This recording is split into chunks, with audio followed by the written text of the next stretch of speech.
The Mossad, Israel's most prestigious intelligence agency, which is, despite their covert nature, a secret service known all over the world. But why is that?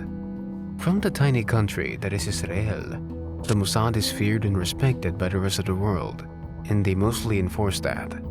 What makes this intelligence agency of the world's only Jewish state so highly regarded?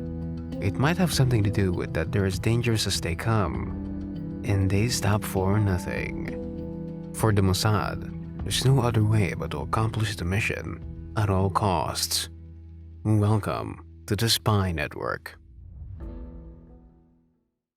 Operation Wrath of God, also known as Operation Bayonet, was a covert operation aimed to assassinate the ones responsible for the Munich massacre, in which 11 members of the Israeli Olympic team were killed. It ignited an operation of a scale which the Mossad had never seen, and this time, it was more personal than ever. The targets were Palestinians of the armed militant group called Black September and operatives of the Palestinian Liberation Organization, or PLO, both of which are heavily motivated by the Israeli occupation of Palestine. The operation is believed to have continued for over 20 years and is depicted in the movie Sword of Gideon and Steven Spielberg's movie Munich. History. 2 days after the 1972 Summer Olympics massacre in Munich, Israel responded by striking 11 PLO positions in Syria and Lebanon. Prime Minister Golda Meir established Committee X, a small group of government officials tasked with developing an Israeli response led by herself and Defense Minister Moshe Dayan. She also named General Aharon Yariv as her counter-terrorism advisor. He, together with Mossad director Zavi Zamir, assumed the lead in coordinating the subsequent mission to discourage future violent acts against Israel. The committee concluded that individuals who supported or carried out the Munich massacre should be assassinated, and in a dramatic fashion. Pressured by public outrage and intelligence officials, the former prime minister launched a wide-scale assassination campaign against those who were responsible. The committee's first task for Israeli intelligence was to draw up an assassination list of all those involved in Munich. This was done with some help from within, mainly by PLO operatives that work for the Mossad and friendly intelligence agencies from Europe. Although the exact contents of this list are unknown, it's believed that there were between 20 and 35 people on it, ranging from PLO operatives to Black September agents. A critical component of this mission was plausible deniability. It should be in no way become apparent that there's a connection between the assassinations and Israel. The Mossad Hit Squad. The Mossad agent Michael Harari was the head of the creation and direction of the teams. It's also speculated that the teams were not always operating under government authority and responsibility. To evade the possibility of tracing back to the Israeli government, the Mossad team had different squads, whose names were letters derived from the Hebrew alphabet. Aleph was the first team, and also the first letter of the Hebrew alphabet. This team consisted of 2 trained hitmen. Bet was the second team, and the second letter of the alphabet consisted of 2 operatives that guarded and shadowed the Aleph squad. He or Het was the third team. This is the 5th letter of the alphabet. This team of 2 agents was tasked with covering for the aforementioned squads, renting hotel rooms, cars, apartments, and much more. Ayin or Zayin, the 7th letter of the alphabet. This team comprised of 6 to 8 members forming the backbone of the operation, shadowing the targets, establishing escape routes, and gaining general intel for the Aleph and Bet squads. Kof, the 19th letter of the alphabet, a squad of 2 people that took care of everything related to communication. Later on, it was believed that a secret unit within the Mossad, the Kidon, was behind the assassinations.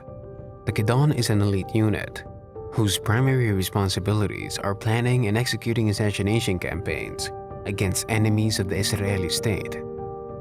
The operations. The first assassination occurred on October 16, 1972, and Palestinian Wael Zweiter was killed in Rome. Zweiter was the PLO representative in Rome, as claimed by the Israeli government. The PLO later stated that Wael Zweiter was in no way connected. He was shot 12 times. The second assassination target was Mahmoud Hamzari, the PLO representative in France. Israel stated that they believed him to be the Black September leader in France.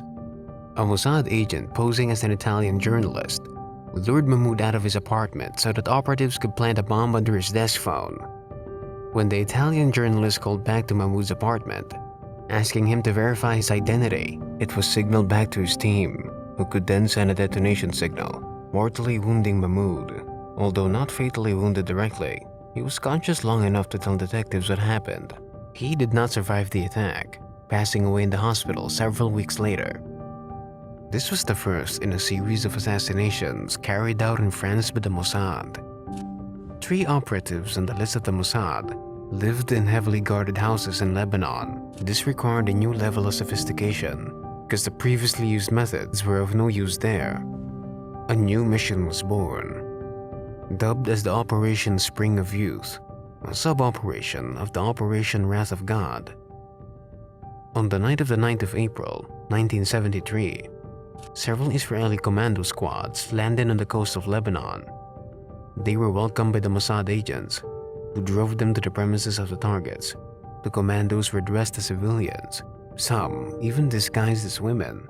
In Beirut, they raided several guarded compounds and apartment buildings, assassinating what was believed to be highly ranked officers and officials from the PLO and Black September. Mossad resumed his hunt for Ali Hassan Salome, dubbed the Red Prince. He was presumed to be the chief of 417 and the Black September operator suspected by Israel of instigating the Munich tragedy. This assumption has since been contradicted by testimonies from senior Black September officials who claim that while Salome was involved in many attacks across Europe, he had nothing to do with the Munich massacre.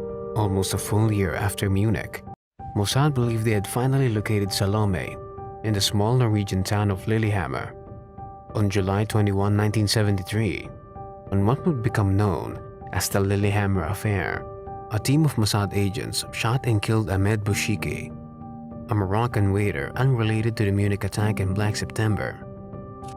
After an informant mistakenly identified Bouchiki as Salome, 6 Mossad agents, including 2 women, were arrested by local police, while others, including the team leader, Michael Harari, managed to escape back to Israel. 5 of the captured were convicted of the killing and imprisoned, but were released and returned to Israel in 1975. Although more assassinations had taken place, these were the ones of which the most details were available. The operation was a success and would ultimately be the biggest known operation of the Mossad in their history.